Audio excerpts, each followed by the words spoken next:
దేవునికి మహిమ కలుగును గాక. ప్రియమైనటువంటి సహోదరులారా, రండి దేవుని వాక్యాన్ని మనం ఈ పూట ధ్యానం చేసుకొని దేవుని మహిమపరుచుకుందాం. రాజుల 2వ గ్రంథము 2వ అధ్యాయము. యెహోవా సుడిగాలి చేత ఏలియాను ఆకాశమునకు ఆరోహణము చేయింపబోవు కాలమున ఏలియాయు ఎలీషాయు కూడి గిల్గాల నుండి వెళ్ళుచుండగా,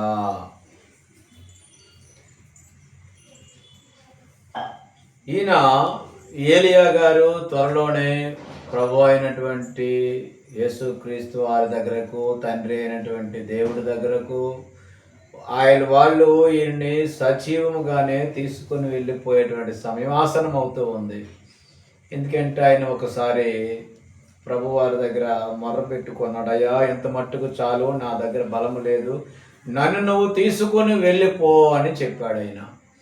ఎప్పుడైతే ఆయన అలా చెప్పాడో, సరేనయ్యా నేను తీసుకుంటాను, నీకు బదులుగా ఎలీషా ఉన్నాడు, షాపాతు కుమారుడు ఎలీషా ఉన్నాడు, ఆయనను సిద్ధపరచు, కొంతమంది రాజులు ఉన్నారు, వాళ్ళని బలపరచు, అభిషేకించు, ఎలీషాని స్థిరపరచు, సిరియా దేశం అహాయేలును అభిషేకించి అందరూ అభిషేకించి రా అని కొన్ని బాధ్యతలు అప్పగించాడు. ఈరోజు ప్రభువుని యేసుక్రీస్తు వారు, నువ్వు ఒకరు కోరుకున్న ప్రభు వద్దకు వస్తాను ప్రభు అని ఆయనకు మరికొన్ని బాధ్యతలు తీర్చిరమ్మంటూ ఉన్నాడు. ఈరోజు అది తెలియక, ఆ మర్మము తెలియక, ఆయన స్వరము వినబడక, ఆయన స్వరం ఏంటో తెలియక అనేకుల మంది ఆత్మహత్యలకు వెళ్ళిపోతూ ఉన్నారు. స్వయముగా తమకు తామే మరణాన్ని తెచ్చుకుంటూ ఉన్నారు, లోకలోకాన్ని విడిచిపెడుతూ ఉన్నారు. వాళ్ళు అనుకుంటున్నారేమో తెలియదు, కానీ ఇది ఒక శాశ్వత ఎడబాటు మరణం మనిషికి. ఈరోజు కనబడని వ్యక్తిని జీవితంలో ఎన్నడూ కూడా భూమి మీద కనబడ్డు దేవుని రాజ్యములో క్షేమముగా ఉంటాడు. నువ్వు ప్రభువుని నమ్ముకుంటే దేవుని రాజ్యంలో ఉంటావు, లేదంటే పాతాళంలో ఉంటావు. అయితే ఏలియాను ఆకాశమునకు ఆరోహణము చేయబో కాలమున ఏలియా ఎలీషా కూడా గిల్గాల్ నుండి వెళ్తూ, ఎలియా అంటున్నాడు, అయ్యా ఎలీషా, దేవుడు నన్ను బేతేలుకి పొమ్మని సెలవిచ్చి ఉన్నాడు, నువ్వు దయచేసి ఇక్కడ ఉండు అని అన్నాడు. అయ్యా నేను బేతేలుకి వెళ్ళాలయ్యా. గిల్గాల్ నుండి బయలుదేరి వచ్చి, అయ్యా నేను బేతేలు ప్రాంతానికి దేవుడు వెళ్ళమంటున్నాడు, నువ్వు ఇక్కడ ఉండువో అంటే, అప్పుడు ఎలీషా అంటున్నాడు, యెహోవా జీవముతోడు, నీ జీవముతోడు, నేను నిన్ను విడవనని చెప్పగా. ఈ మాటలు ఒక దైవజనుడితో, ఒక సేవకుడు, ఒక విశ్వాసి ఈ మాటలు అనడానికి ఎంత గట్స్ ఉండాలండి, ఎంత విశ్వాసం ఉండాలండి, ఎంత నమ్మకం ఉండాలండి ఆయన మీద. అయ్యా యెహోవా జీవముతోడు, నీ జీవముతోడు, చూసు అయ్యా, నీ తోడయ్యా, దేవుని తోడయ్యా, అమ్మ తోడయ్యా అంటున్నాడు. నేను నిన్ను విడువను. ఈ మాట ఈయన ఒక్కరే అన్నారా? జీవ గ్రంథములో ఇంకొక ఆమె కూడా అంటూ ఉంది, రూతు అంటూ ఉంది నయామితో,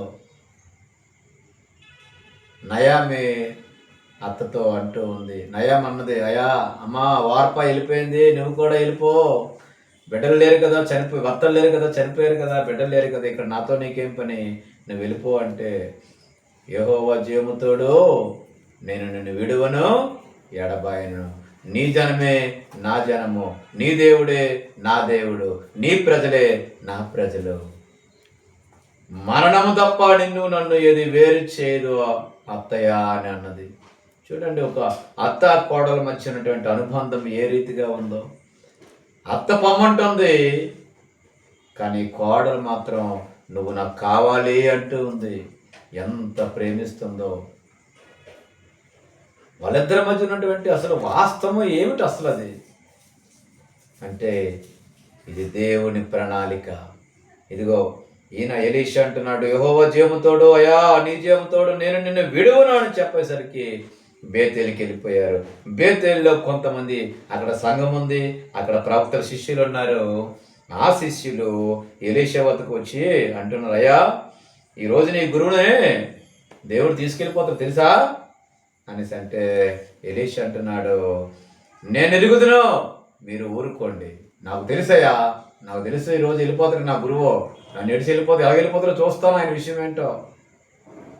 ఇన్ని సంవత్సరాలు సంఘంలో ఉన్నాను నేను, ఇన్ని సంవత్సరాలు దేవుని పరిచర్య చేస్తాను నేను. ఆయన చేతుల మీద నీళ్లు పోసాను. దేవుని మందిరంలో అనేక దినాలు ఉపవాసం ఉన్నానయ్యా. అనేక కార్యక్రమాల్లో పాలుపంపులు పొందాను. దేవుని పరిచర్యలో ఆయన చెప్పినట్టుగానే విన్నాను నేను. ఆయన ఎలా నన్ను విడిచి వెళ్ళిపోతాడు ఇప్పుడు? నేను సమస్తాన్ని విడిచిపెట్టాను. 12 అరకల 12వ అరకను నేను దున్నుతుండగా ఆయన వచ్చి నా మీద దుప్పటేసి తీసుకుని వెళ్ళిపోయాడు కదా. ఆ రోజు నా సైన్యాన్ని, నా ఆస్తిని, నా బలగాన్ని, నా బంధుత్వాన్ని, సమస్తాన్ని విడిచిపెట్టాను. ఆయన నన్ను విడిచి వెళ్ళిపోతానంటే నేను ఊరుకుందినా? మీరు ఊరుకొనుడి అన్నాడు. అప్పుడు ఎలియా అంటున్నాడు, ఎలీషా, అరే ఎలీషా, నన్ను దేవుడు ఎనుకోకు రమ్మంటున్నాడు రా, నువ్వు రెండురా అంటే, అయ్యా గురువు గారు, యెహోవా జీవముతోడు నీ జీవముతోడు నేను నిన్ను విడువను. చూడండి ఎంత గొప్ప తీర్మానం అండి. బాలుడైనటువంటి సమూయేలు ఎక్కడ పెరిగాడో? దేవుని మందిరంలో పెరిగాడు. అందుకే సమూయేలు సమూయేలు సమూయేలు అని ముమ్మారు పిలిచాడు. 4వ మాడు చెత్తగించము, స్పీక్ ద లార్డ్ అని పలికినాడు ఆయన. మాట్లాడు ప్రభువా. అప్పుడు ప్రభు మాట్లాడడం మొదలు పెట్టాడు. ఆయన స్వరము వినేటువంటి మనసు నీకు ఉండాలి.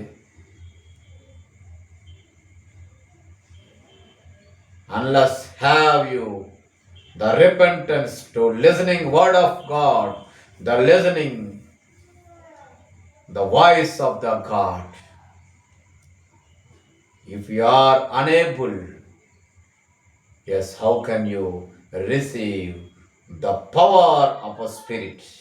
దేవుని ఆత్మని ఎలాగ పొందుకుంటావు? నీవు ఎలాగ పొందుకుంటావు?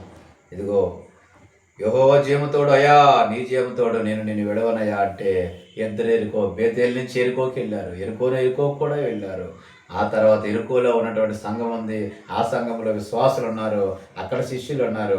వాళ్ళు అంటున్నారు ఎలీషాతో, అరే నాయన ఎలీషా, నీ గురువు గారిని దేవుడు తీసుకెళ్ళిపోతాడు రా, పరలోకాన్ని తీసుకెళ్ళిపోతున్నాడు, విరుగుదువా అని అంటే, నేను ఎరుగుదును, మీరు ఊరుకుండడి అంటూ ఉన్నాడు. నేను ఎరుగుదును, నాకు తెలుసయ్యా. ఈరోజు దేవుడు ఎలా తీసుకెళ్ళిపోతాడు, నేను చూస్తాను ఎలా వెళ్ళిపోతాడు, నన్ను ఒక్కడిని విడిచిపెట్టే అయినా నేను విడువను అనేసరికి అక్కడ అంతటా ఎలియా అంటున్నాడు, అయ్యా నన్ను యోర్దానికి రమ్మంటున్నాడు, నువ్వు ఇక్కడ ఉంటావా? ఇరుకోలో ఉండిపోయా, యోర్దానికి రమ్మంటున్నాడు అని అంటే, యెహోవా జీవముతోడు నేను నిన్ను చూడు, నీవు దయచేసి ఎక్కడ ఉండమని ఎలీషా దయచేసి చూడండి అనేసరికి అని అంటూ ఉన్నాడు కదా, యెహోవా జీవముతోడు నీ జీవముతోడు నేను నిన్ను విడువను, ముమ్మారు కాదన్నాడు ఆయన. నీకు దేవుని సేవకులతో ఈ అనుబంధం ఉందా? దేవుని కుటుంబంతో నీకు అనుబంధం ఉందా? దేవుని బిడ్డలతో నీకు అనుబంధం ఉందా? ఈ ప్రేమ నీలో ఉందా? దేవుని ప్రజలు కలిస్తే ఎక్కడ నువ్వు ధనవంతుడు అయితే, అయ్యో వాళ్ళందరూ నన్ను వచ్చి వాడుకుంటారేమో, అయ్యో నన్ను వచ్చి వాళ్ళు అడుగుతారేమో అని ముఖం చాడేసుకుని పారిపోతున్నావే నువ్వు. దేవుని ప్రజలతో అనుబంధం ఉందా నీకు? సంఘంతో అనుబంధం ఉందా నీకు? అసలు ఏదైనా వస్తావు, గంట కూర్చుంటావు, వెళ్ళిపోతూ ఉంటావా? ప్రియమైన మిత్రుడా, ప్రియమైనటువంటి అక్క, చెల్లి, అమ్మ, తల్లి, అన్న, దేవుని మాటలు నీ కొరకే ఈరోజు వస్తూ ఉన్నాయి. ఈ మాట నువ్వు చెప్పగలవా నీ దైవజనుడితో? ఎడయా నేను ఎక్కడికి వెళ్ళిపోతున్నాయా, నేను దేవుని మందిరంలో పండుకుంటాను, సమూయేలు వలె ఉంటాను, నేను అన్నా వలె ఏడుస్తాను, నేను హిజ్కియా వలె ప్రార్థన చేస్తాను, నేను యెహోషాపాతు వలె తీర్మానం చేసుకుంటున్నాయా, నేను ఎక్కడికి వెళ్ళమంటావు నన్ను? నేను వెళ్ళనయ్యా. అటువంటి గొప్ప తీర్మానం ఎలీషాకున్న తీర్మానం నీకుందా? ఎలీషాకున్న త్యాగం నీకుందా? ప్రియమైనటువంటి దేవుని కుమారులారా, దేవుని బిడ్డలారా, అలాగా ఉండగలిగితేనే నీకు దేవుడి ఆత్మ నీకు లభ్యమవుతూ ఉంటుంది. దేవుని కుటుంబంతో సహవాసం చెయ్యి. ప్రతిదినము యెహోవా ధర్మశాస్త్రం ముందు ఆనందించు, దివారాత్రము దానిని ధ్యానించువాడు ధన్యుడు అంటున్నాడు ప్రభువారు. అలా ఉన్నవాడు ఇవాళ అలా ఉంటున్నావా లేదా ఆలోచన చెయ్యి. అయితే ప్రవక్తల శిష్యులలో మేము ఎరుగుదనయ్యా అనేసరికి ప్రవక్తలు అక్కడ ఎరుకో యోర్ధాను ప్రాంతంలో ఉన్నటువంటి సంఘం, అక్కడున్న సంఘం కూడా అంటుంది, అయ్యా నీ గురువు గారు తీసుకెళ్ళిపోతారంటే నాకు తెలుసు అన్నాడు. మీరు ఊరుకోండి అనేసరికి ప్రవక్తల శిష్యుల్లో 50 మంది నిలిచి చూచుండగా వారిద్దరూ యోర్ధాను నది దగ్గర దిగిరి. యోర్ధాను నది ఉంది, యోర్ధాను దాటాలి. పెద్ద యోర్ధాను నది ప్రవహిస్తుంది కదా. అప్పుడు ఏలియా గారు తన దుప్పటం తీసి నీటి మీద కొట్టగా అది 2 పాయలు అయింది. మీకు తెలుసా ఇది ఎన్నోసారి 2 పాయలు అవటము? ఇది 2వసారి. మొదటిసారి యెహోషువ నాయకత్వంలో యోర్దాను నీళ్లు నిలిచిపోయేవా ఎరుకోకి వెళ్ళే ముందు? తెలుసా మీకు? ఎరుకో గోళ్ళ కూలిపోయినాయి. యోర్దాను నది దాటి వెళ్ళిపోతూ ఉన్నారు. యోర్దాను నది దాటారు, ఎరుకో గోళ్ళ తర్వాత కూల్చేశాడు.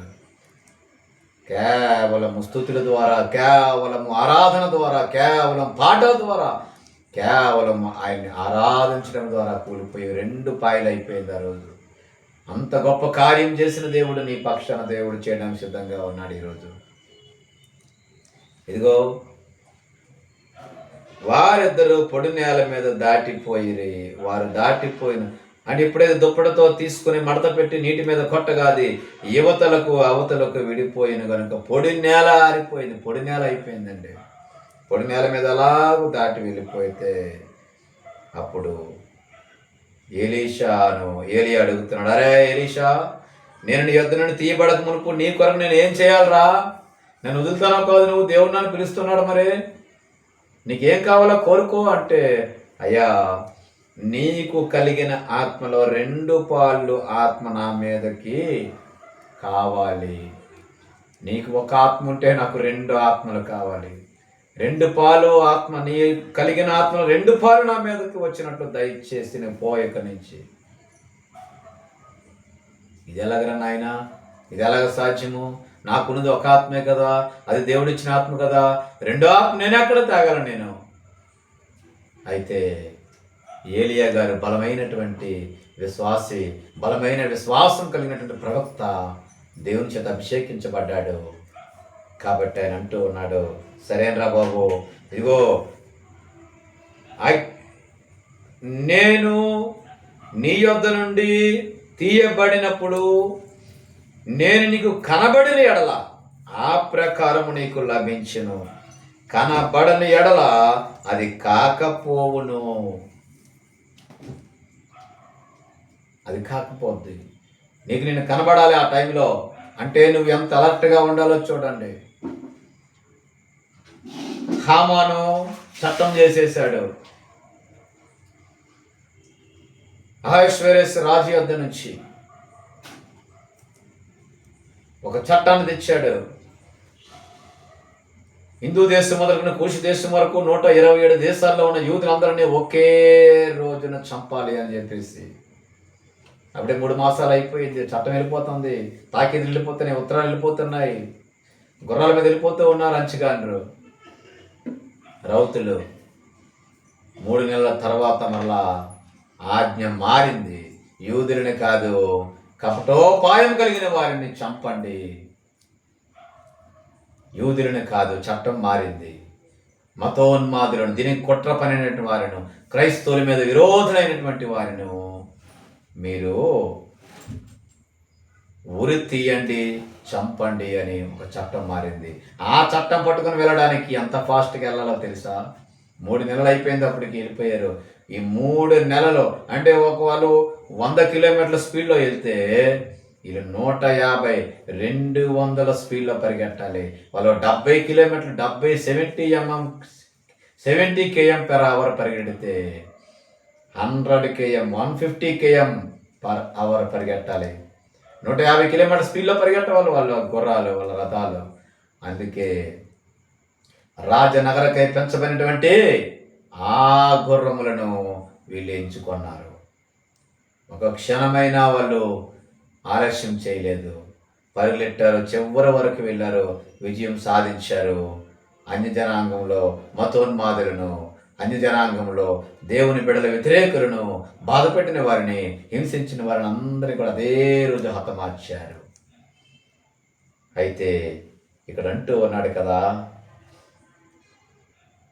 ఏలియా అంటున్నాడు, అయ్యా నేను ఎత్తబడక మునుపు, నన్ను ఎత్తబడే సమయంలో నేను కనబడితేనే నీకు అది జరుగుతుంది. నువ్వు అప్రమత్తంగా లేకపోతే, నువ్వు ఎలర్ట్గా లేకపోతే, నువ్వు ఆ టైంలో నిద్రపోతే, ఆ టైంలో నువ్వు మనసు ఎక్కడో పెట్టుకుంటే, కన్ను రెప్ప పాటైన కన్ను మోయలేదు ప్రేమ. కాబట్టి నువ్వు కనురెప్ప పాటు కూడా మూయడానికి లేదు. నేను ఎత్తబడక మునుపు నువ్వు అంత ఎలర్ట్గా, ఈరోజు క్రైస్తవుడు ఆ ఎలర్ట్నెస్, ఆ యొక్క దైవజనుడు, ఆ యొక్క విశ్వాసి, ఆ యొక్క ఉత్సుకత, ఆ చైతన్యము, ఆ జాగ్రత్త,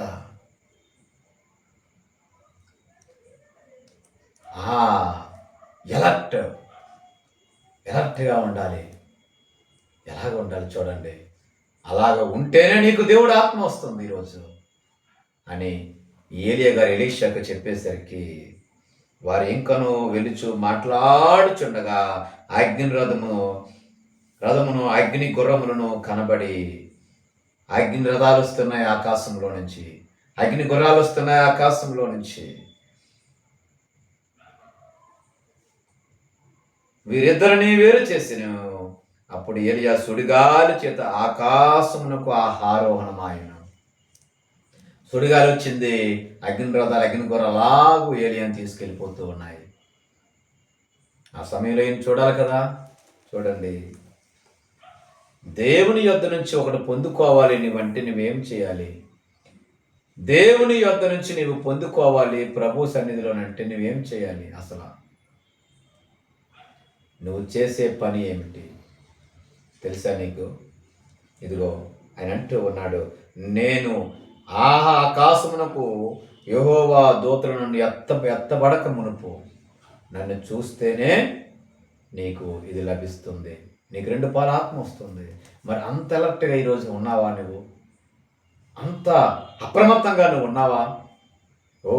మోకాళ్ళు వేస్తావు 10 నిమిషాలు, కాస్త కాళ్ళు నొప్పులని పడుకుంటావు. ప్రార్థన చేస్తావు, ఆ ఎక్కడెంతలు వస్తాయి, పడుకుంటావు. ఇంకా నువ్వు వాక్యం చెబుతావు, ఏదేదో వాక్యంలోనికి వెళ్తూ ఉంటావు. ఎప్పుడు అప్రమత్తంగా ఉంటున్నావు నువ్వు? దేవుని వాక్యం తప్ప వేరొకటి చెప్పడానికి నువ్వు సిద్ధపడద్దు. దేవుని వాక్యం మాత్రం నువ్వు మాట్లాడుతూ ఉండు. దేవుని వాక్యం మాట్లాడు, దేవుని మీద మనసు పెట్టు, దేవుని మీద ఆధారపడు. నీ సంఘాన్ని దేవుని మీద ఆధారపడే మాటలు చెప్పు. నిరీక్షణకు అంతం వరకు నిరీక్షణ కలిగినటువంటి జీవము కలిగిన మాటలు నువ్వు చెప్పు. దేవుడు నిన్ను ఎంతైనా నడిపిస్తూ ఉంటాడు. ప్రియమైన సహోదరుడా, సహోదరి, ఎప్పుడైతే సుడిగాలి వచ్చి ఆకాశమునకు ఆరోహణమైపోయాడో ఏలియా గారు, ఎలీషా అది చూచి అన్నాడు కదా, ఆయన నేను ఎత్తబడక మునుపు, నేను నీ యొద్ద నుండి తీయబడినప్పుడు నీకు కనబడితేనే, కనబడకపోతే నీ ఆత్మ నీకు రాదు అన్నాడు. అలాగ ఉన్నాడు ఏలియా గారితో ఎలీషా అలాగ నడుము పట్టుకొని మాట్లాడుతున్నాడు, సహవాసం చేస్తూ ఉన్నాడు, ఆయన పదాల చెంత ఉన్నాడు. అనేక విషయాలు నేర్చుకుంటూ ఉన్నాడు. ఇంకా దేవుని మాటలు చెప్పు నాకు, ఇంకా ప్రార్థన నేర్పు నాకు, ఇంకా నిరీక్షణ కోసం ఏం చేయాలో చెప్పయ్యా. అబ్రాహాం ఇలాగ నేర్పాడా? యోర్దాను 2 ముక్కలు అయిందా? ఎర్ర సముద్రం 2 పాయలు అయిందా? ఐగుప్తులోని మన ప్రజలు ఎన్ని సమస్యల నుంచి బయటకు వచ్చారు, ఎన్ని తెగుల చేత ఐగుప్తీ ప్రజలను దేవుడు బాధపరిచాడు. ఆ గోషెను ప్రాంతంలో కరెంట్ ఉంది, ఇక్కడ కరెంట్ లేదు. 40 సంవత్సరములు దేవుడు ఆకాశములో నుంచి మన్నాను కురిపించి నడిపించాడు. పగల మేఘస్తంభం, రాత్రి అగ్నిస్తంభంగా ఉన్నాడు. ఆహారం ఇచ్చాడు కదా. ఈరోజు గాలిలో నుండి పూరేలునిచ్చాడు. మారా అని నీటిని మధురంగా మార్చిన దేవుడు కదా. ఇంకా చెప్పు దేవుడు ఎంత గొప్పవాడో చెప్పు నాయన, చెప్పు గురువు గారు అంటే అలాగ ఆయన దగ్గర నేర్చుకుంటూ ఉన్నాడు కదా. అప్పుడు ఆయన అంటూ ఉన్నాడు, ఎప్పుడైతే విడిచెళ్ళిపోయినాడో అప్పుడు ఎలీషా అంటున్నాడు, నా తండ్రి ఇశ్రాయేలు వారికి రథములను రౌతులను నీవే అని కేకలు వేసాను. అయ్యా, ఇశ్రాయేలు వారికి రథాలు నువ్వే, రౌతులు నీవే. అంతలో ఏలియా అతనికి మరలా కనబడకపోయెను. అప్పుడు ఎలీషా తన వస్త్రమును పట్టుకుని 2 తునకలుగా చేసెను. ఎలీషా ఎప్పుడైతే వెళ్ళిపోయాడో, అయా ఇశ్రాయేలు వారికి రథాలు రౌతులు నువ్వే, నా రథము నా రౌతువు నీవే యేసయ్యా, నా మార్గదర్శకుడావు, నన్ను నడిపించి నా నాదుడవు నీవే యేసయ్యా, నీవే యేసయ్యా. కాబట్టి ప్రియమైనటువంటి సహోదరులారా, ఏలియా ఎప్పుడైతే వెళ్ళిపోయాడో ఏలియాని చూసి అంటూ ఉన్నాడు కదా, నా తండ్రి, నా తండ్రి.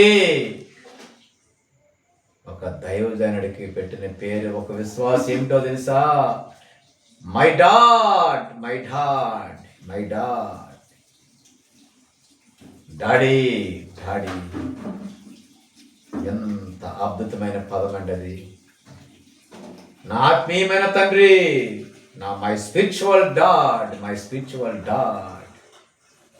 నా తండ్రి, నా తండ్రి.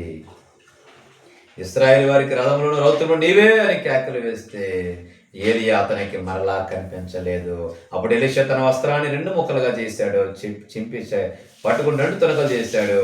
ఏలియా దుప్పటి కింద పడగా అతను దానిని తీసుకుని యొర్దాను ఒడ్డుకి వచ్చి నిలిచి ఒంటి మీద నుండి కింద పడిన ఆ దుప్పటిని పట్టుకొని నీటి మీద కొట్టి ఏలియా యొక్క చూడండి, ఆయన వెళ్తూ తన గొంగలి కప్పుకున్నటువంటి దుప్పటి అమర్చి అడుగుతున్నాడు కదా, ఎలాగొన్నాడు అనేసి అంటే ఆయన అంటూ ఉన్నాడు కదా,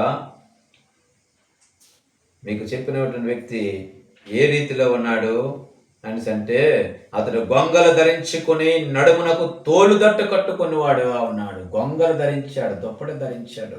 ఆ గొంగల దుప్పటి కిందన పడేసరికి దాన్ని అందుకున్నాడు, తీసుకున్నాడు, భుజం మీద వేశాడు, నడిచి వెళ్తున్నాడు ఎలీషా. మళ్ళా అదే యొర్దాను అడ్డుగా ఉండేటప్పుడు ఆ యొర్దాను నదిని నీటి మీద కొట్టగా ఇటు అటు విడిపోయినందున ఎలీషా అవతలి ఒడ్డుకు నడిచిపోయిను. ఎలీషా అవతలి. ఇదంతా చూడండి ఎంత గొప్ప కార్యం చేశాడు ఎలీషా. చేసిన మొట్టమొదటి కార్యం అది. ఈరోజు నువ్వు సేవకు బయలుదేరినప్పుడు ఏ కార్యం చేస్తున్నావు? నీ ప్రజలు చూస్తూ ఉన్నారు, లోకం మనుషులు చూస్తున్నారు, అన్ని జనాంగం చూస్తూ ఉన్నారు. ఒక కార్యంతో మొదలుపెట్టు. ఎలీషా మొట్టమొదట చేసిన కార్యము యొర్దాను నదిని 2 పాయలు చేశాడు. అయితే ఇది చేయటము ప్రవక్తల శిష్యులు, యొర్దానులో ప్రవక్తల శిష్యులు, ఎరుకో దగ్గర నుండి కనిపెట్టుచుండిన ప్రవక్తల శిష్యులు అది అతను చూచి ఏలియా ఆత్మ ఎలీషా మీద నిలిచి ఉన్నదని చెప్పుకుని అతను ఎదుర్కొని పోయి అతని సాష్టాంగ నమస్కారం చేసి అతనితో ఇట్లనిది, అయ్యా అయ్యా ఏలియా గారు, అయ్యా ఎలీషా గారు, ఏలియా గారు అక్కడెక్కడ ఆత్మ ఉందేమో, మొదలు 50 మంది ఉన్నాం బలమైన వ్యక్తులేమో, ఎదుగుతామయ్యా అంటే, లేదు ఆయన వెళ్ళిపోయాడయ్యా, పరమనికి వెళ్ళిపోయాడంతే. లేదయ్యా, అయ్యా కొంచెం రిక్వెస్ట్ అయ్యా బతిమాలితే, సరే మీరు వెళ్ళండి అన్నాడు. 3 దినాలు వాళ్ళు వెతికారు కానీ అతను వాళ్ళకి కనబడలేదు. అప్పుడు అంటున్నాడు, ఇది వచ్చినప్పుడు నేను చెప్పాను కదా మీరు ఇక్కడికి వెళ్ళొద్దు. చూడండి, దేవుడు ఆత్మ 2 కార్యములు చేసింది. ఇటు ప్రజలు చూశారు, యొర్దాను నది 2 పాయలు అయిపోయింది ఒకేసారి. ఎప్పుడైతే యొర్దాను నది 2 పాయలు అయిందో ప్రజలు విస్మయం ఉండిపోయారు, ఆశ్చర్యశక్తులయ్యారు. ఏలియా గారి ఆత్మ నీ మీద ఉంది. ఈరోజు నీ మీద పరిశుద్ధాత్మ దేవుడు ఆత్మ నీ మీద ఉండాలి. నీ విశ్వాసవా నీ మీద ఉండాలి, సేవకుడువా నీ మీద 2 పాలు ఉండాలి, సువార్తికుడువా నీ మీద 2 పాలు ఉండాలి. ఎందుకంటే ఆయన ఆత్మ లేనివాడు నావాడు కాడు అంటున్నాడు. అంత గొప్ప నిరీక్షణ కలిగి గొప్ప విశ్వాసంతో నిలబడు. మరణమైనా నువ్వు నిలబడు, మరణాన్ని నువ్వు జయిస్తావు. అబ్రహాం మరణానికి అప్పగించాడు తన కుమారుడును. అప్పుడు కదా ఆయన ఇస్సాకుని మరణం నుంచి తప్పించింది ఆయన కాదా? పౌలు గారు రాత్రంతా కూడా ఆల్ నైట్ ప్రార్థన పెట్టాడు, వాచ్ నైట్ చేశాడు. రాత్రంతా కూడా ఓల్ నైట్ చేసి మంత్లీ ప్రార్థన అనుకుంటున్నాను. ఆ ప్రార్థన పెట్టేటప్పుడు ఒక హైట్గానే పోరాడు, కిటికీ మేడగానే కింద పడిపోయినప్పుడు ప్రాణం పోయింది అనుకున్నాడు. ఆయన దగ్గరికి వెళ్ళాడు, కిందకి వెళ్ళాడు. ఈయన ప్రాణం ఏం లేవు, భయపడకండి, ప్రార్థన చేద్దాం పదండి అన్నాడు. అంతే, ప్రార్థన కూటమి ఆపొద్దు పదండి అన్నాడు. తెల్లవారు వచ్చాడు, ఆయన ముట్టుకున్నాడు, లేపేశాడు. అంతే, దేవుడు ఆత్మ అటువంటి కార్యాలు చేస్తూ ఉంది. ఈరోజు నువ్వు సేవకుడిగా ఉన్నావు, ఏం చేస్తున్నావయ్యా? విశ్వాసంగా ఉన్నావు, ఏం జరుగుతుందయ్యా? నువ్వు ఏ విశ్వాసంతో ఉంటావు, ఏ నిరీక్షణతో ఉంటున్నావు? పునరుత్థానుడైనటువంటి దేవుడు నీ మీద ఇవ్వలేదా నీకు ఆత్మ? ఆ ఆత్మ నువ్వు పొందుకోలేదా?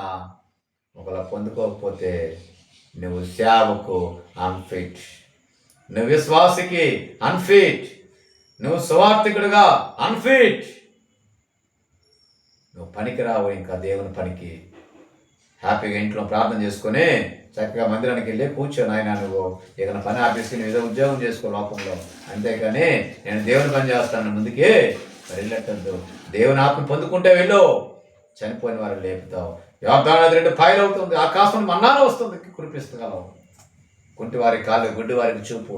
ఆనాడు యేసు ప్రభు చేసిన కార్యములు, ఆయనకనే బలమైన కార్యములు నువ్వు చేస్తావు. కాబట్టి ప్రియమైనటువంటి సహోదరుడా, నువ్వు దేవుని ఆత్మ నీ మీద వచ్చేలాగా అంటే ఎలీషా వలే ప్రభువుని హత్తుకోవాలి. ఎలీషా వలే వాక్యంను హత్తుకోవాలి. ఎలీషా వలే నువ్వు ప్రార్థనలో గడపాలి. ఎలీషా వలే నిరంతరము నువ్వు అప్రమత్తంగా ప్రభువుతో ఉండాలి. ఎలియాతో ఉన్నాడు కాబట్టి ఆయన పొందుకున్నాడు. 2 పాలు ఆత్మ ఆయన మీద పొందుకున్నాడు, గొప్ప కార్యాలు చేశాడు. ఈరోజు నీవు నీ కుటుంబం అటువంటి గొప్ప కార్యములు చేయదు గాక. ప్రార్థన చేసుకుందాం. యేసయ్యా నీకు స్తోత్రం. కూడా వచ్చిన బిడ్డను దీవించిన ఆయన, ఆశీర్వదించి ప్రభువా. వాక్యం బిడ్డలందరినీ కూడా దీవించిన ఆయన, వాళ్ళు బలపరచండి. ఏలియా ఎలీషా ఆత్మలను ఈ బిడ్డలకు ఇచ్చి మాకందరినీ నడిపించమని, నీ దాసులను బలపరచమని, వాళ్ళ జీవితాలను ఉద్ధరింప చేయమని, వాక్యమని బిడ్డలందరినీ బలపరచమని యేసుక్రీస్తు వారి పేరట చిన్న ప్రార్థన సమర్పించడానికి వేడుకుంటున్నాం తండ్రి. ఆమేన్. ఆమేన్.